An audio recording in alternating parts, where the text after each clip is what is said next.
Making progress on our Artemis Moon rocket, images from a close encounter with a Jovian moon, and a ring of fire for our moon. A few of the stories to tell you about this week at NASA. Stacking and assembly activities for the agency's uncrewed Artemis 1 mission continue at our Kennedy Space Center. These activities involve lifting the Space Launch System rocket's 188,000-pound core stage onto the mobile launcher in between the two solid rocket boosters. That will be followed by the stacking and integration of other elements and eventually the addition of the Orion spacecraft. The twin solid rocket boosters and the core stage will provide more than 8.8 million pounds of thrust during the launch of NASA's next-generation Artemis Moon missions.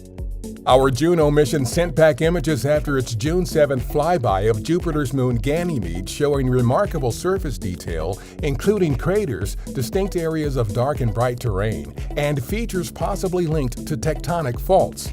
The flyby is expected to yield insights into the moon's composition and makeup, including measurements of its radiation environment that could benefit future missions to the Jovian system. Learn more about the mission at nasa.gov/Juno.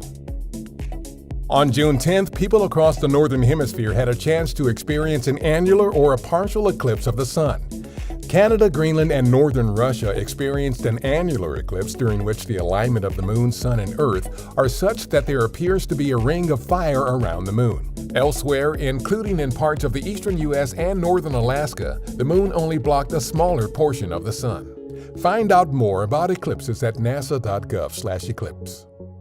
A SpaceX Dragon cargo spacecraft arrived at the International Space Station on June 5th, 2 days after launching from our Kennedy Space Center. The Dragon delivered more than 7,300 pounds of cargo, including the new ISS rollout solar arrays for the station, a science experiment with squids that could help with protective measures to keep astronauts healthy on long-duration space missions, a study on microscopic organisms called water bears that might help humans deal with the stress factors of human spaceflight, and more. This is SpaceX's 22nd contracted commercial resupply mission to the station for NASA.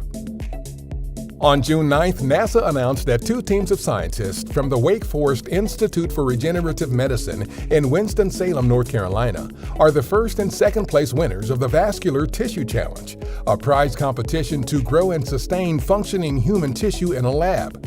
On Earth and in space, improved lab-grown vascularized tissue could be used for better disease modeling and could accelerate related research for organ transplants, as well as development of new therapeutics for long-term deep space missions.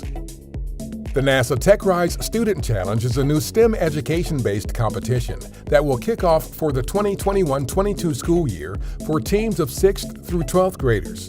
The contest aims to inspire a deeper understanding of Earth's atmosphere, space exploration, coding, and electronics, as well as a broader understanding of the value of test data. For more details, check out nasa.gov/STEM. That's what's up this week at NASA. For more on these and other stories, follow us on the web at nasa.gov/Twan.